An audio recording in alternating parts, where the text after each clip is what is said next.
Hey everybody, thank you for tuning back in. It's Shawn here from Insights in Automation, and in this episode of the Automation Podcast, I meet up with Paul Scott from Inductive Automation to learn all about the Ignition Community Conference. Now, if you're like me and you like going to these things, meeting other users and learning what's new and coming out for the product, then I think you'll enjoy this episode. And if you use Ignition or you're thinking about using it, you really should consider looking into the community conference, because it's a unique once a year event that really allows you to get a look at not only the product, but their partners and talk to other users of the software. Now, if you are interested, I'm going to include all the top links in the description, in the show notes, so you'll have them on whatever platform you're viewing or listening on.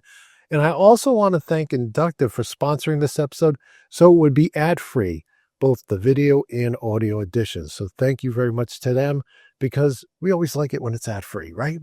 With that said, let's go ahead and jump into this week's episode of the Automation Podcast and learn all about the Ignition Community Conference. I want to welcome to the show Paul from Inductive. I'm so excited to have you guys on. This is the third appearance from somebody from Inductive on the show. And before we start talking about the upcoming conference, which I've covered in years past, before we start covering that, could you introduce yourself to our audience? Sure thing. Yeah, thanks, Sean. Happy to be here. So yeah, my name's Paul Scott. I joined Inductive Automation in 2013 as a tech support rep. And then a couple years later, switched over to an instructor role, which sort of got me into documentation, which is where I currently am right now. I oversee our technical documentation as well as our video library, Inductive University. I like to tell people that's my day job. The reason I'm here today is because of the conference. So I also help out with managing content for our annual conference, the Ignition Community Conference, or ICC, as you'll hear me say a whole lot. So, yeah. That's cool. And now I've covered it in the past. You guys do so much cool stuff, but I don't, because it's, I think a lot of the audience have been to, maybe more regional shows they may not be familiar with. What we find a lot in our industry is a lot of people don't get to travel to every show. There's so many that go on through at least just even North America, never mind the entire world. And so can you tell them a little bit about, what the show is like, what there is to do if they go, and, just from there, tell us about the conference. Sure. Yeah. If you've never been to ICC before, I'd like to tell you that it's probably a little bit different than a lot of these sort of industry conferences you go to. So it's got a lot more of a familiar vibe. It started actually in 2013. It was actually started the year I joined the company, but hilariously, I joined a couple months late. So I missed the first one. It's the only one I missed. But yeah, no, it is a conference that has been growing over the years, and it has a very close-knit feel to it, which is something we've always kind of loved. It's a great opportunity for us to just meet members of the community, people who use the software from all different parts of the industry, all different parts of the world, and really kind of connect and share ideas. And so, yeah, no, I want to say definitely started off as just sort of like a professional sort of conference, right? Where we're talking about the software, talking about the company, what's coming up over the next year. And then we have, community members come out and share their ideas, share their projects they worked on and stuff like that. And it has evolved quite a bit. There's still this professional sort of aspect to it, but yeah, as you could sort of allude to earlier, we like to have a little bit of fun too. So, I think one of the sort of standout activities or sessions you'll find at the conference is the Build-a-thon, which we've been doing for I don't know how many years now. But it's so just to give your viewers an idea, it started off as an idea of, we had two members of our company. It's Travis Cox and Kevin McCluskey. These are two individuals that have been using the software for a long, long time. Very brilliant. They can do all kinds of crazy cool stuff. They help build customer solutions, or they do a lot of other stuff nowadays. But both just like wizards with the software. And so we thought, hey, let's put them on the stage and have them just try to like compete against each other. And then it turned into this whole thing where we're doing on social media. It's Team Kevin, Team Travis, and there's music videos and diss tracks being thrown around.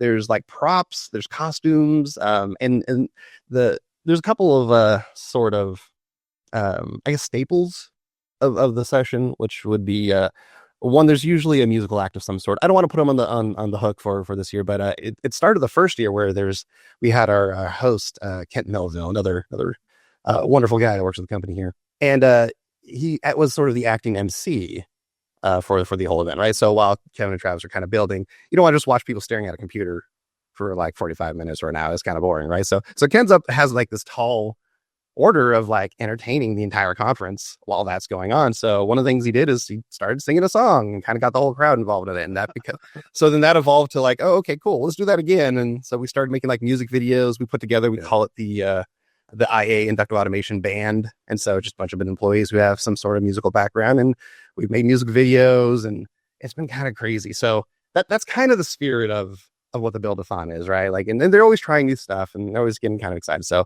usually that's one thing I recommend folks check out, or maybe a reason to kind of attend, is the sort of this like industry conference that has this really fun, lighthearted sort of a session there. So, but yeah, no, that's is that aside from that, I mean, there's a lot of different activities to come and check out. Something we're doing new this year that I'm actually kind of happy to talk about is we have a new room that we're bringing to the venue. We're calling it the Co-Lab because we like it's short, collaborative lab. Yeah. We like our wordplay. And so we're trying to turn this room into sort of a kind of a hands-on sort of room, right? So a lot of conferences, they're very passive, right? Like you're there to listen, you're there to maybe converse with folks if you get a chance to, but there's usually a lot of things to watch, right? But you know, we have this conference and it's about software. It's like, well, we should probably do something with the software or try to get some more hands-on time with it, right? Yeah. So in the Co-Lab, we have 2 activities planned. One is the community design challenge. And the whole point of that is we have our instruction team who teach our classes and they handle our certification tests and all that fun stuff. They are cooking up a bunch of challenges that need to be solved in Ignition. So the idea is that they're going to give you a bunch of like very small prompts, very, very small, like specifications, and say, hey, can you build a solution in Ignition that does X, Y, Z? And the idea is to have you do within half an hour or so. We don't want you sitting all day feeling like you're building a project when you're at a conference, right? And once you complete it, they'll check you off and they'll add a point to your team. And we're going to have everyone who participates on one of 3 teams. So kind of channeling the spirit of the Build-a-thon I just talked about. Right? And have the community kind of work against each other and also together, I suppose you could say, when you're talking about within teams. And we'll announce who the winning team at the end of it. We're going to have a whole bunch of challenges on every day so people can come back if they wanted to keep kind of showing off solutions or kind of like challenging themselves. So really excited. It's the first time we're doing it this year, but hoping it kind of brings some very creative ideas and see what people can show off. Right. So that's one of the activities. The other activity in the Co-Lab would be the huddles, we're calling them, or community huddles, we're also calling them. So think of like a science fair. You have a bunch of people kind of presenting work they've done, right? And then the audience can kind of walk around. That's kind of the vibe we're going for. So the idea is to get like speakers who are coming to the conference, vendors that are coming, thought leaders, people who aren't even really presenting something, but they had something really cool that they wanted to show off to the community, right? Like they built some really cool application that does something really neat. And then we saw it and was like, oh, that's really cool. The idea is to have them come hang out for an hour at a time. We'll have a whole bunch of them in the Co-Lab, and they'll just kind of show off, demo, whatever it is they worked on. If they're a speaker, they'll just kind of be there to hang out and maybe talk about their presentation. So, you know, if maybe you sat in on their session and maybe you had a question you wanted to ask, but maybe you couldn't get into it because, you know, maybe you ran out of time or whatever. Hey, you can come say hi to them afterwards. Come maybe ask your question, interact with them. Yeah, you know, kind of get a good chance to kind of mingle and meet with the speaker, right? So good opportunity to sort of meet people that who are presenting ideas or doing other fun stuff at the conference. So really excited to see how that's going to play out this year. So hoping folks will enjoy that. Yeah, I think, go ahead. No, I was going to say, I have more I can cover. I just don't know if you want me to keep going. Yeah, no, let me stop there. So, Sure. you know, for the Build-a-thon, I remember covering it the last couple of years for the news show. And, you know, I thought it was just so incredible. So, you know, this is a very serious business. Industrial automation, that's, you know, I know your stuff can be used outside of industrial automation, but industrial automation, it's very serious. And when you're working with custom machine builders or integrators, you actually can have some fun because you get to see the vision of what can be done with control systems and how they can take a process that was maybe costing a company money to turning it around to being profitable. And just, I always like watching machines in motion, you know, whether it's a bottling line or robot arms or palletizers, depalletizers, whatever. And, but it's like, it's like building one of those Goldberg machines, but that actually has a purpose that does something positive, right? It's not just to be, a Where's Waldo for the eyes. It's actually to be something that changes the life and make things possible. And I get frustrated with some older folks who are like automation's bad as they sit there holding their smartphone, which they live on and could not be created without any automation. So, but in any case, the HMI SCADA part of it, ignition and other packages like it, it's a place where we can use a lot of creativity that we don't usually get to use unless we're building something for a trade show. We get to use on the controller side, and so a lot of times, those of us who love using those packages, we like to be creative. I know at a conference that kind of turned into a corporate thing and then got canceled, but conference I used to go to back in the day, we would challenge each other to build stuff, and like I would build video games, right? Pong, multiplayer Pong using a client server based system, and you know, s- uh, um, the interface from Star Trek, or Space Invaders inside of a SCADA package. It was just a way to kind of let go and have fun, and talk to colleagues, and I really really miss those times. And so you guys have captured that, put it in a bottle, and I like that the build-a-thon, how you invite all your integrators to kind of take part in it, and like a lot of it can be done before the show, and then you have your finalists who actually do something at the show. And if did that change, or is that still the same way? It's still the same way. Yeah. Okay, yeah. I think that's so smart because it gets the whole community involved, but there's not time for everybody to do that at the show. But with the collabs, I can definitely see even end users and OEMs and other people getting involved where they may not be an authorized integrator, but they're passionate about the product, and they want to show off, or just have fun, and see if they can build anything in the time allotted. So I think you guys are really capturing the spirit and innovation, ingenuity of your users, and keeping that community. You said that the event seems like very friendly, like very familiar. And it's probably because you have good customers and they keep coming back and they keep learning, and you're responsive to their requests. We used to follow your releases, or your point releases, and what you would add. And you guys are very responsive to feedback. Again, we all know from the product side, you can't add every request that somebody has. Sometimes, just like when you're programming a PLC, sometimes they're like, well, can you just have it go from there to there? That sounds so easy. It's like none of the equipment can actually move from there to there, so that's impossible, right? So I really love what you guys are doing with that. I wish more people in our industry would do that. I just think and I remember times in the past where I was involved with things like that. It was just so much fun, but also that camaraderie you have, and just everybody's working together to make the product better and find new uses for the product, innovative ways to use it. So it's pretty exciting, and I appreciate you going over that stuff for you. Now, before we go any further, I should probably have you tell us where it is and the date, because the last thing I want to do is wait till the end to say that, because sometimes people, they don't get to finish the podcast, they get to work, they have to pause it, maybe they won't come back. So can you share with us the date and where it's located? Absolutely. Yeah. So the conference opens Tuesday, September 16th, Okay. and it lasts 3 days, right? So we'll go all the way to Thursday. And the venue is going to be the Safe Credit Union, which is in Sacramento, California. This is actually a pretty notable year for us because this is the first time where we've gone to that venue. Actually, the conference has always been in Folsom, California, in the Hair Center, which is a fantastic location. But it's one of those things where the conference has just been growing year after year after year. It's like, all right, we gotta try to find somewhere a little bit larger to go. So really excited for it. That's awesome. So we've covered those parts of the conference. Are there other things we should talk about? Like, are there any pre-cant people coming in to do talks, or is there any like hands-on training, or what else are you guys doing at this conference? Sure, yeah. So there's going to be a large number of talks, which I'm really excited about. Something we've introduced in the past, and I encourage people to participate with this year, is this table talks activity, which is, if you've ever heard of what an unconference is, it's kind of our sort of telling of it. But it's basically an opportunity for attendees to sort of suggest topics that they want to talk about and try to have like a targeted group discussion. So the idea is that, people suggest ideas. Hey, I want to talk about XYZ. I want to talk about, UNS or, whatever, right? Mm-hmm. We'll put that up on a schedule, and then attendees will say, oh, okay, I can go talk about that at this time. And then it's lightly moderated. Basically, we have someone in the room to kind of like start things off, but then the idea is to back off, and it's becoming kind of discussion. People can kind of go wherever they want with it. in the past, that has been sort of the source of inspiration for future sessions that have come up at the conference, right? So I highly recommend people come check that out. Aside from that, we're also collaborating with the Prove It conference that actually happened earlier this year. I don't know if your viewers are familiar with it, but I'll just do like a very quick overview.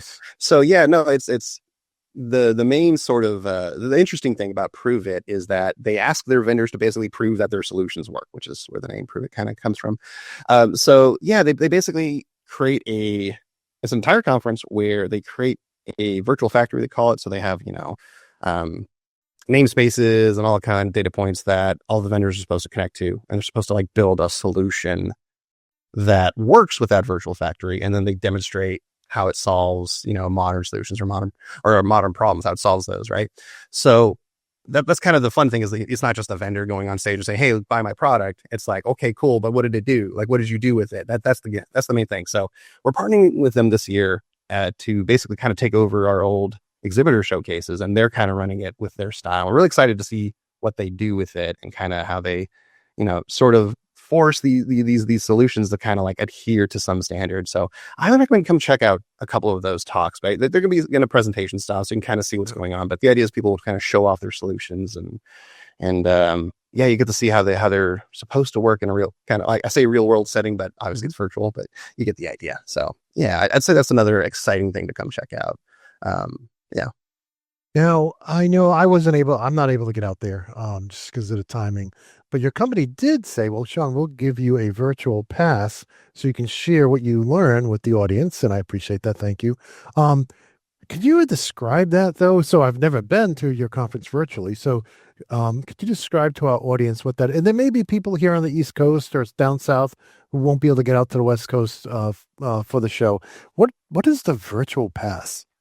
Sure. Yeah. So, I'm trying to talk about all these other fun activities that are there at the venue, but obviously, those are kind of like sides to the main event, which would be all of those sessions, all of the talks we're going to give you, right? So the virtual pass would really allow you to check out the streams that we're going to do, right? So you'll be able to see these sessions play out, the entire conference schedule play out live.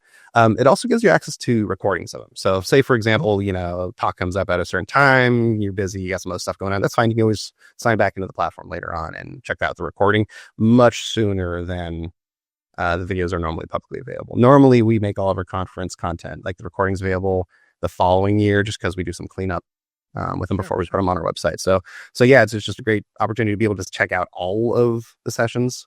And I'd say, that's definitely one of the main, or really one of the few gripes I ever kind of hear about the conference, is that there's too much to do. Like there's too many talks going on, so people can't do everything, which is true for a lot of conferences. You know what I mean? Right? You only do it in so many places. So yeah, that pass is a great way to make sure you're able to see all the different talks. So. Yeah, I think that is, there's always, it's, you can spend hours at some of these conferences prior to the conferences trying to map out the perfect, and then it gets blown up when you see somebody in the hallway in between sessions and you're like, I'm going to miss what my main thing. But anyways, yeah.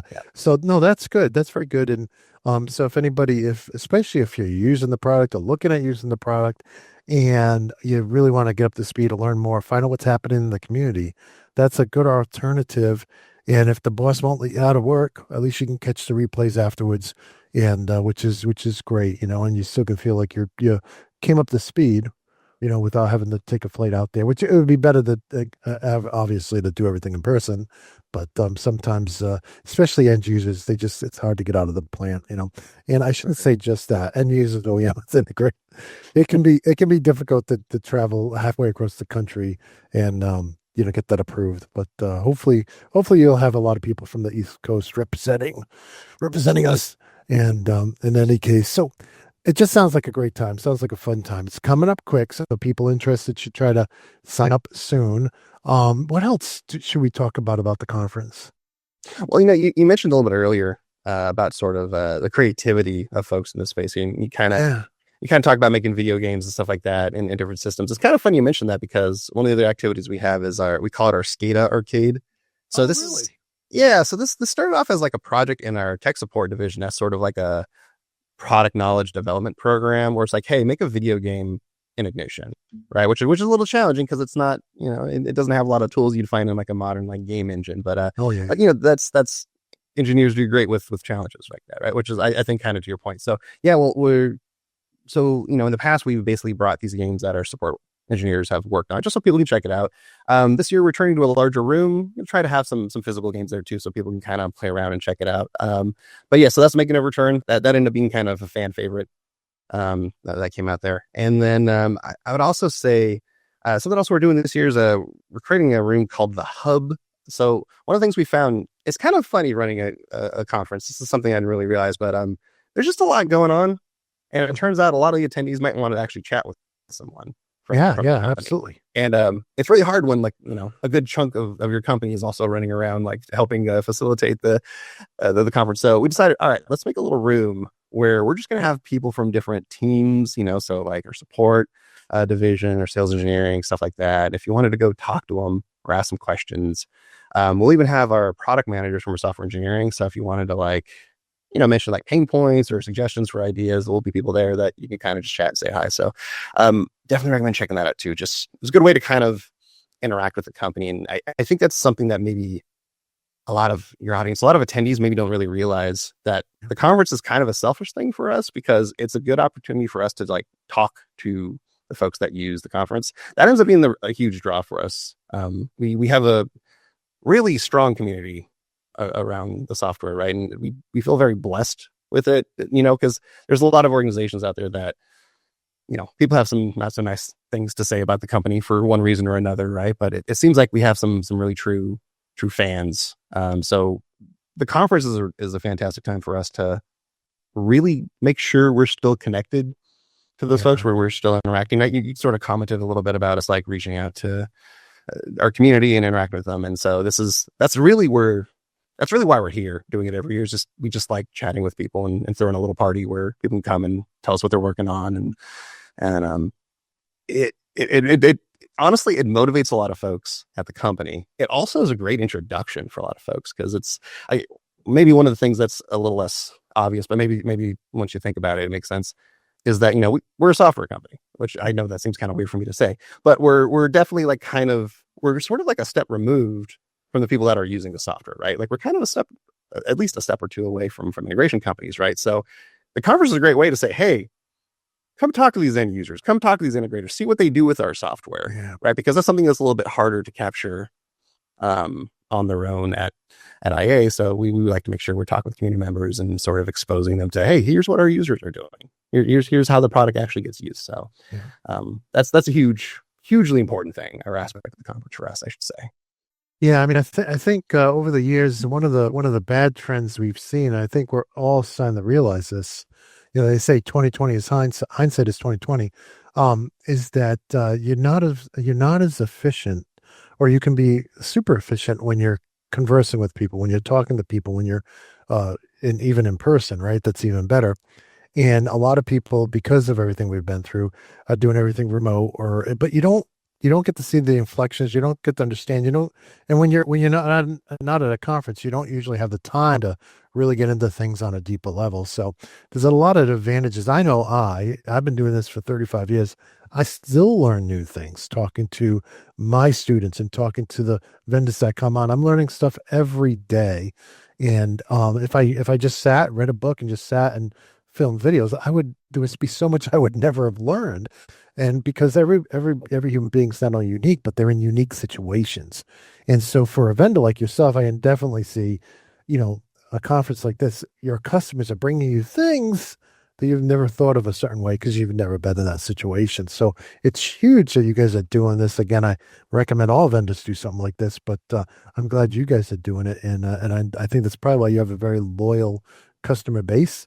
And I just want to throw out there one thing too. Anybody who is not a gamer, they do make, I actually built my own arcade machine, and they do make USB to arcade controls. So don't poo-poo it. You can actually take your favorite software package to make Pong, right? Anybody can do that. And you can wire it to real arcade controls very simply and easily through a USB block. So, and it's a lot of fun to do that too. So in any case, With that, and again, we know there's a maker version of your software. We covered that in our first episode. And so, people can play with it if they want after hours and learn it as well. But in any case, so I'm looking forward to it already, even though I'm only going to be attending virtually. Is there anything else we should cover in this episode about the conference itself or the company? Yeah, I like to tell folks, I mean, there's a lot to check out. I'm obviously I have some bias and I'm very excited about a lot of things going on there. But if you can only like check out a few things, I would like to just kind of point out that we do have our two other keynotes that we have. So we have our main keynote and our technical keynote, and those are always usually very forward thinking. So we kind of like talk a little bit about, changes of the company, where the company's going, as well as the software, right? Which I think is what ends up pulling a lot of folks, right? It's a conference for a piece of software. Go figure the talk where we explore the future of the software ends up being the most popular one. So yeah, if end up not being able to attend, that's totally okay. Maybe we'll catch it in future years. But yeah, once those recordings available, always recommend folks maybe check out those keynotes just because it can kind of give you a little bit of insight of what we're trying to do and where we're going. So, but yeah, no, hope to continue to grow. Hope maybe we can get you out here one of these times. I know obviously scheduling's the challenge, but love to have you come out, Shawn, sometime for sure. Yeah, I know I would enjoy it. I know it'd be a blast. And I just want to say out to the audience too, they do a great job of putting their point releases up like I've covered in my shows. And really they do a good, and they do a lot of tongue in cheek with it too, which just makes it fun to read as well. But you can always see, and they in those, even in their regular point releases, they're talking about things they want to do, things that were customer suggestions, things they're working on. So just kudos to the company for being so forward and transparent and really putting their customers first. And yeah, I just was always impressed with those things. And Paul, I just want to thank you for coming on. What I'll do is, just so the audience knows, we're gonna fill the description with the important links so that you can either get your in-person pass or you can get your virtual pass, and any other important links we think need to be in there, so you guys don't have to go searching the web or clicking. They'll be right there in the description. I do want to thank Inductive for making this episode ad free. We really appreciate it. So they've covered our costs to edit the episode and publish it, so you guys are enjoying it. So Paul, thank your company for that, and thank you for coming on the show. I really appreciate it. Yeah, thanks for having me, Shawn. This is a lot of fun. Well, I hope you enjoyed that episode, and I want to thank Paul for coming on the show and bringing us up to speed on the Ignition Community Conference. Really appreciate him coming on and sharing all those stories and all that information. And I want to thank Inductive, too, for sponsoring the episode so we could bring you the audio and video completely ad-free. That said, don't forget, all the links are in the description, and if you do use or are thinking about using Ignition, then definitely consider going. I also was given a free pass to attend the virtual event, so I'll try to get you guys reporting on that as the event is ongoing. Now, with all that said, I do want to thank you all for tuning back in this week. Please share the podcast with other people. It really helps us find new vendors to come on the show, or maybe new product managers at existing vendors that we haven't really hooked up with. So I really appreciate when you guys share the show out there. Let the vendors know you're watching and listening. Or if you're a vendor, let your colleagues know that it's worth coming on the show, because you get in front of this great audience. And with that said, I want to wish you, my great audience, good health and happiness. And until next time, my friends, peace.